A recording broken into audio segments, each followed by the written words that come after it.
देखो, कल हमने पाचन टॉपिक के बारे में पढ़ा था। इसके बाद अगला टॉपिक है अपना पाचन से संबंधित महत्वपूर्ण प्रश्न। ठीक है, देखो सबसे पहला प्रश्न है कि जो रोमंथी जीव होते हैं अर्थात रोमिनेंट जीव होते हैं, वो अपने भोजन का क्या करते हैं, संग्रह करते हैं। ठीक है, स्टोरेज करते हैं। और स्टोरेज किस ऑर्गन में किया जाता है? देखो, आपने देखा होगा जैसे गाय है, भैंस है या ऊंट होता है, ये भोजन को पहले क्या करते हैं, निगलते हैं। और निगलने के पश्चात उसको अपने शरीर में क्या कर लेते हैं, स्टोरेज करते हैं। उसके बाद कुछ समय पश्चात उस भोजन को वापस मुख में लाते हैं और तब उसको चबाते हैं।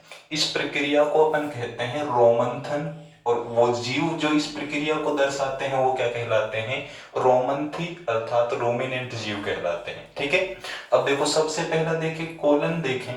कोलन आपको बताया था किसका पार्ट होता है, बड़ी आंत का, लार्ज इंटेस्टाइन का पार्ट होता है। ठीक है, इसमें भी भोजन का स्टोरेज नहीं किया जाता है। जो दूसरा पार्ट आता है रोमेन, ये स्टोमक का पार्ट होता है। किसका पार्ट है, स्टोमक अर्थात आमाशय का। और ये जो शाकाहारी पशु होते हैं ये क्या करते हैं, भोजन को निगलते हैं। और जो आमाशय का रोमिनेंट पार्ट पाया जाता है, इस रोमिनेंट पार्ट के अंदर इसको क्या कर लेते हैं, इकट्ठा कर लेते हैं। और इकट्ठा करने के पश्चात वापस इसको कहाँ ले जाते हैं, माउथ में, और तब इसको चबाते हैं। ठीक है, इस प्रक्रिया को हम क्या कहते हैं, रोमंथन। तो याद करने का तरीका भी देखो सीधा है। जीव क्या कहलाते हैं, रोमिनेंट अर्थात रोमंथी। और स्टोरेज भी किस पार्ट में किया जाता है, रोमेन पार्ट में। ठीक है, इसके बाद नेक्स्ट पार्ट देखें, लीवर।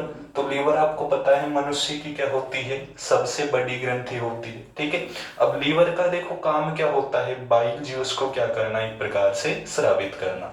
तो इसमें तो भोजन प्रवेश ही नहीं करेगा। ठीक है, तो ये तो ऑप्शन हो ही नहीं सकता। लास्ट पार्ट देखें, ग्रसिका। ग्रसिका ओएसफेगस का अर्थ क्या होता है, जो भोजन को माउथ से कहाँ पहुंचाएगी, स्टोमच में नलिका पहुंचाती, उसको अपन क्या कहते हैं, ग्रसिका अर्थात ओएसफेगस। तो इसका सही आंसर क्या हो जाएगा, रोमेन हो जाएगा। ठीक है, याद करने का तरीका भी बिल्कुल सिंपल है कि रोमिनेंट किस में स्टोरेज करेंगे, रोमेन के अंदर क्या करते हैं, स्टोरेज करते हैं। ठीक है, दूसरा अपना प्रश्न है कि आमाशय से गृहिणी में, ठीक है, स्टोमक टू ड्यूडेनम में, ठीक है, आने वाले अपचित अनडाइजेस्ट फूड को हम किस नाम से जानते हैं? ठीक है, देखो सबसे पहले जो हम भोजन ग्रहण करते हैं, माउथ में ग्रहण करते हैं, उसको सामान्य तौर पर अपन भोजन के नाम से ही जाना जाता है। अब माउथ में आपको बताया था दांतों की सहायता से चबाया जाएगा और उसमें सेलाइवा ग्लैंड से, लार ग्रंथियों से क्या मिलाई जाएगी, लार मिलाई जाएगी। तो वहां पर किसका पाचन होगा, भोजन से स्टार्च का। किसका पाचन हो जाता है, स्टार्च का डाइजेशन हो जाएगा। ठीक है, स्टार्च किस में बदल जाती है, माल्टोज में परिवर्तित होती है। उस समय उस भोजन में क्या मिला दी जाती है, कुछ मात्रा में लार। और वो लार मिला हुआ भोजन कहाँ प्रवेश करेगा, भोजन नली से कहाँ आएगा, आमाशय तक। आमाशय तक जो ये भोजन आता है उसको कहा जाता है बोलस। यानी बोलस तो कौन सा पार्ट है, जब भोजन कहाँ से कहाँ आ रहा है, माउथ टू स्टोमक, यानी मुख से कहाँ आ रहा है, आमाशय में, तब तो उसको क्या कहा जा रहा है, बोलस कहा जा रहा है। इसके बाद देखो काइम क्या कहा जाए, किसे कहा जाता है, काइम कहते हैं, आपको बताया था आमाशय में भोजन कितने समय रुकता है, 3 से 4 घंटे। जहां पर गैस्ट्रिक जूस, जठर रस, उसमें क्या किया जाता है, मिक्स किया जाता है। और जठर रस से मिले हुए उस भोजन को या अनडाइजेस्ट फूड को क्या कहा जाता है, काइम कहा जाता है। और पूछा भी क्या गया है हमसे कि भोजन जब आमाशय से कहाँ जाएगा, गृहिणी, छोटी आंत का भाग होता है, यानी स्टोमक से ड्यूडेनम में जाएगा। अब स्टोमक से ही क्या मिला दिया उसमें, गैस्ट्रिक जूस, जठर रस। तो वो भोजन जब गृहिणी भाग में, छोटी आंत के अंदर प्रवेश करेगा, तब उसको क्या कहा जा रहा है, काइम कहा जा रहा है। ठीक है, तो इसका आंसर हो जाएगा। 2 पॉइंट और है इसमें, देखते हैं अपन। देखो म्यूकस क्या है, म्यूकस कहते हैं श्लेष्म को। किसको कहा जाता है, श्लेष्म को, जो किससे स्रावित होता है, स्टोमक से। किससे स्रावित होता है, स्टोमक से। तो फूड को हम म्यूकस नहीं कह सकते, म्यूकस तो स्टोमक के द्वारा आमाशय से स्रावित सिक्रिएट क्या है, एक प्रकार का पदार्थ होता है, जिसमें पाचक एंजाइम पाए जाते हैं जो इसके पाचन में क्या होंगे, सहायक होंगे। किसके पाचन में, बोलस के पाचन में। लेकिन बोलस के बाद वो किस में परिवर्तित हो गया, काइम में परिवर्तित हो गया। तो तीनों तो आंसर हो ही नहीं सकता, तो आंसर सही क्या हो जाएगा इसका, काइम हो जाएगा। ठीक है, इसके बाद नेक्स्ट क्वेश्चन देखें कि हाथी का जो टीथ फॉर्मूला होता है, ठीक है। हाथी का जो दंत सूत्र होता है वो क्या होगा। अब देखो यहाँ पर 4 दंत सूत्र लिखे हुए हैं। दंत सूत्र का अर्थ क्या होता है, जीवों में जो दांत पाए जाते हैं स्ट्रक्चर और फंक्शंस के अकॉर्डिंग, कार्य और संरचना के आधार पर उनकी संख्या को हम एक फॉर्मूला के रूप में लिख देते हैं। वही उस जीव का क्या कहलाएगा, टीथ फॉर्मूला, दंत सूत्र। जैसे मनुष्य का बताया था आपको, क्या होता है 21-23 जो पहला दांत होगा वो इंसाइजर अर्थात कृंतक, दूसरा जो कहलाता है वो कैनाइन अर्थात रदनक कहलाता है, जो मांसाहारी में ज्यादा विकसित बताए थे आपको।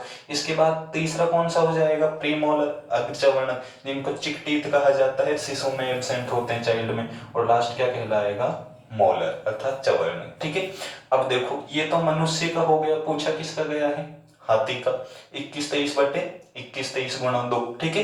तो इंसाइजर 4 और निचले जबड़े में भी कितने होंगे, 4। कैनाइन रदनक 2 और निचले जबड़े में भी 2। ठीक है। इसके बाद देखो हाथी का देखें तो हाथी का क्या पाया जाता है, 2 एकम 2, यानी 2 तो कौन से पाए जाएंगे, कृंतक। कौन से होंगे, कृंतक अर्थात इंसाइजर। एक चीज याद रखना, ये आपने पिछले वीडियो में जब बताया था तो रदनक को बता दिया था, ठीक है, कि रदनक दांत तो होते हैं रूपांतरित होते हैं, लेकिन वास्तविक रूप में देखें तो हाथी के जो बाहरी दांत दिखाई देते हैं जिनको अपन क्या कहते हैं, टस्क कहते हैं, जिनसे बिलियर्ड गेंद बनाई जाती है। ठीक है। जो टस्क टीथ होते हैं वो किसका रूपांतरण होते हैं, कृंतक का। किसका होते हैं, इंसाइजर का। देखो 2 एकम 2, ये 2 तो बाहरी दांत निकले हुए हैं। उसके बाद इनमें देखो कौन से एब्सेंट है, दूसरा कौन सा आ रहा है, कैनाइन रदनक अनुपस्थित ही होते हैं। तीसरा प्रीमोलर भी क्या होते हैं, अनुपस्थित। लेकिन मोलर टीथ 3 दूनी 6, 6 ऊपरी जबड़े में और 6 कहाँ पाए जाते हैं, निचले जबड़े में। तो हाथी का जो टीथ फॉर्मूला होगा वो कौन सा होगा, पहला वाला। ठीक है। 1003/0003 इंटू 2। ठीक है। ये किसका टीथ फॉर्मूला हो जाएगा, एलिफेंट का। तो एक प्रश्न इसमें ये हो ध्यान रखना, हाथी के जो बाहरी रूपांतरिक दांत होते हैं वो रदनक नहीं, कौन से हो जाएंगे, सॉरी रदनक नहीं होंगे, कौन से हो जाएंगे, कृंतक हो जाएंगे। ठीक है। इसके बाद थर्ड देखें तो 3143/3142 इंटू 2। ये देखो ये किसका होता है, ये कुत्ते का दंत सूत्र होता है। किसका दंत सूत्र पाया जाता है, कुत्ते का। अब देखो कुत्ते में एक चीज याद रखना, जो चवर्णक मोलर टीथ हैं वो ऊपरी जबड़े में 6 होते हैं और निचले जबड़े में क्या पाए जाते हैं, 4 पाए जाते हैं। बाकी इसमें कोई भी अंतर नहीं होगा। ठीक है। तो मैं किस सेम है कि ऊपर 6 हो जाएंगे, ये भी 6, ऊपर 2 नीचे 2। ठीक है। ये ऊपर 8 और नीचे क्या होते हैं, 8। केवल अंतर क्या है कि ऊपरी जबड़े में ये तो कितने पाए जाएंगे, मोलर टीथ तो कितने हैं, 6, और निचले जबड़े में मोलर टीथ यानी चवर्णक कितने होते हैं, 4 पाए जाते हैं। ठीक है। इसके बाद देखो लास्ट देखें तो लास्ट वाला जो होगा 2102/2102 गुणा 2, ये किसका टीथ फॉर्मूला होता है, ये होता है मनुष्य में चाइल्ड का। देखो मनुष्य में जो कृंतक दांत होते हैं ये तो 4 पाए जाएंगे शिशु में। रदनक जो होंगे यानी कैनाइन जो होंगे वो भी समान होंगे, लेकिन आपको बताया था प्रीमोलर क्या होते हैं, एब्सेंट होते हैं। चाइल्ड के अंदर प्रीमोलर क्या होंगे, एब्सेंट होंगे। लास्ट बताया था मोलर, और मोलर टीथ में जो थर्ड मोलर टीथ होता है, तीसरा जो चवर्णक दांत पाया जाता है उसको कहा जाता है विजडम टीथ अर्थात अक्ल दाढ़। ठीक है। जो थर्ड मोलर होगा, ठीक है, जो तीसरा चवर्णक दांत होगा इसको क्या कहा जाता है, विजडम टीथ कहा जाता है अर्थात अक्ल दाढ़ कहा जाता है। और तीसरा जो शिशु के अंदर होगा विजडम टीथ क्या होता है, एब्सेंट, क्योंकि आपको बताया था वो तो कब उपस्थित होगी मनुष्य में, लगभग 21 वर्ष की आयु के बाद। ठीक है। तो हमारा यहाँ पर क्वेश्चन क्या था कि हाथी का जो दंत सूत्र होता है वो क्या होता है, तो 1003/0003 इंटू 2, ये हाथी का क्या हो जाएगा, दंत सूत्र हो जाएगा। तो सही आंसर इसका क्या हो जाएगा, फर्स्ट ऑप्शन। ठीक है।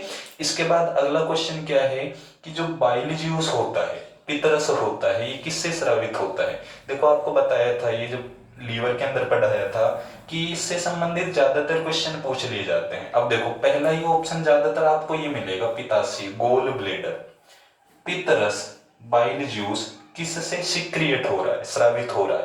पहला आंसर क्या है, पिताशय गोल ब्लेडर। तो पित्त ज्यादातर मिलता जुलता पिताशय कर देते हैं हम आंसर। ठीक है। ये याद रखना, पितरस लीवर से स्रावित होगा, किससे, लीवर से। पिताशय में तो केवल गोल ब्लेडर में तो उसका क्या होगा, स्टोरेज होगा, संग्रह किया जाएगा। और छोड़ा किसके द्वारा जाता है, पित्ताशय लीवर के द्वारा। ठीक है, अब ये यूपी पुलिस में पूछा गया था क्वेश्चन और यही ज्यादातर उसके चारों क्या थे, ऑप्शन थे। अब इसमें देखो कहीं पर भी लीवर नाम नहीं दिया गया है, नहीं यकृत नाम दे रखा है। आपको बताया था लीवर को यकृत, जिगर या कलेजा के नाम से जाना जाता है। ठीक है, इसका इंग्लिश रूपांतरण सिंपल होगा, उसमें लीवर ही ज्यादातर ऑप्शन मिलेगा। ठीक है, तो पित्ताशय में तो इकट्ठा होगा तो ये ऑप्शन नहीं हो सकता। आमाशय से स्रावित किया ही नहीं जाता है, आमाशय से जठर रस गैस्ट्रिक जूस होगा, जिसमें क्या होता है, एक HCl और दूसरा श्लेष्म अर्थात म्यूकस, तो ये भी आंसर नहीं हो सकता।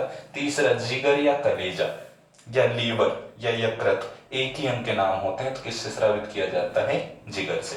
तो प्लीहा होता है, इसको हम इंग्लिश में कहते हैं स्प्लीन, प्लीहा या तिल्ली। ये हमारी RBC का कब्रिस्तान कहलाता है, क्योंकि रेड ब्लड जो सेल्स होती हैं उसका क्या करता है, डाइजेशन करता है, पाचन करता है, और हमारी बॉडी का क्या कह देते हैं इसको, ब्लड बैंक। ठीक है, हमारे शरीर का क्या कहा जाता है, इसको ब्लड बैंक भी कहा जाता है। तो ये तो पाचन से संबंधित होगा ही नहीं ऑर्गन। ठीक है, तो किसके द्वारा छोड़ा जाएगा, जिगर के द्वारा, जिसको हम लीवर, यकृत या कलेजा भी कह सकते हैं। ठीक है, तो इसका सही आंसर क्या हो जाएगा, ऑप्शन नंबर 3। ठीक है, इसके बाद पांचवा क्वेश्चन है जो ट्रिप्सिन होता है। ट्रिप्सिन क्या है, एक प्रकार का एंजाइम। ट्रिप्सिन क्या है, एक प्रकार का एंजाइम है। जो ट्रिप्सिन एंजाइम होता है प्रोटीन का डाइजेशन करता है, ये तो क्वेश्चन में ही दे दिया गया है। ठीक है, कि ट्रिप्सिन प्रोटीन का डाइजेशन करेगा और उसे परिवर्तित करता है, किसमें चेंज करेगा। ठीक है, अब पहली चीज तो ट्रिप्सिन कौन से ऑर्गन से सीक्रेट होगा। ठीक है, सबसे पहला माउथ देखते हैं, सैलाइवा पाई जाती है, लेकिन सैलाइवा के द्वारा आपको बताया था केवल किसका डाइजेशन होता है, स्टार्च का। और सैलाइवा में जो लार के अंदर टाइलिन या एमाइलेज होगा वो स्टार्च को किस में बदलेगा, शाबाश, माल्टोज में। किस में परिवर्तित करेगा, माल्टोज में परिवर्तित करेगा। ठीक है, तो स्टार्च को किस में चेंज किया, माल्टोज में चेंज किया, किसने, एमाइलेज ने। यानी ये तो माउथ में हो गया, और माउथ में इसके अलावा किसी चीज का पाचन ही नहीं होता है। ठीक है, तो इसमें देखो माल्टोज ऑप्शन दे रखा है, तो ये तो आंसर हो ही नहीं सकता। उसके बाद अपन भोजन कहाँ आता है, ओस्फोगस भोजन नली के द्वारा, जिसमें आपको बताया था पेरिस्टेलिक मोशन, क्रमानुकुंचन गति होती है। तो भोजन कहाँ पहुंचता है, स्टोमक तक, आमाशय तक आएगा। आमाशय में एक तो HCl पाचन करता है, और दूसरा आपको बताया था कि चाइल्ड में एक रेनिन एंजाइम होता है। चाइल्ड में क्या होता है, रेनिन एंजाइम, जो दूध का सफेद रंग किस प्रोटीन के कारण होता है, केसीन के कारण। किसके कारण होता है, केसीन के कारण होता है। इस केसीन प्रोटीन का पाचन करता है ये रेनिन, और किस में बदलता है, पैराकेसीन में। तो पैराकेसीन में तो कौन सा बदला जा रहा है, केसीन प्रोटीन। ठीक है, तो यहां पर केवल क्या पूछा है, ट्रिप्सिन प्रोटीन को किस में बदलेगा। ठीक है, बचा पहला क्या है, फैटी एसिड्स, वसाम्ल। तो वसाम्ल तो वसा के डाइजेशन से बदलेंगे, जैसे बाइज्यूस जो होता है उसमें साल्ट पाए जाते हैं, लवण होते हैं, वो फैट का डाइजेशन करके जिसको इमल्सिफिकेशन, पाइसीकरण करते हैं, वो उसको किस में बदलता है, फैटी एसिड्स में। तो ये तो ऑप्शन हो ही नहीं सकता, तो बचा क्या है, पेप्टाइड। यानी ट्रिप्सिन प्रोटीन क्या करता है, प्रोटीन को किस में बदल देता है, पेप्टाइड्स में चेंज कर देता है। तो ट्रिप्सिन के द्वारा प्रोटीन का पाचन होगा, जो किस में बदला जाएगा, पेप्टाइड में बदला जाएगा। ठीक है, तो ये कुछ पाचन से संबंधित महत्वपूर्ण प्रश्न हैं जो प्रीवियस एग्जाम्स में आ चुके हैं अथवा आने के चांस होते हैं। ठीक है, अब इनमें से हमें एक क्वेश्चन में कई इंपॉर्टेंट पार्ट बनते हैं। जैसे आपको ये भी पूछा जा सकता है कि जो जुगाली करने वाले जीव होते हैं उनको किस नाम से जाना जाता है, तो उसका आंसर भी क्या हो जाएगा, रोमन्थ या रूमिनेंट हो जाएगा। ठीक है, इसके बाद अपना नेक्स्ट टॉपिक होगा रेस्पिरेशन अर्थात श्वसन, वो नेक्स्ट वीडियो में। ठीक है।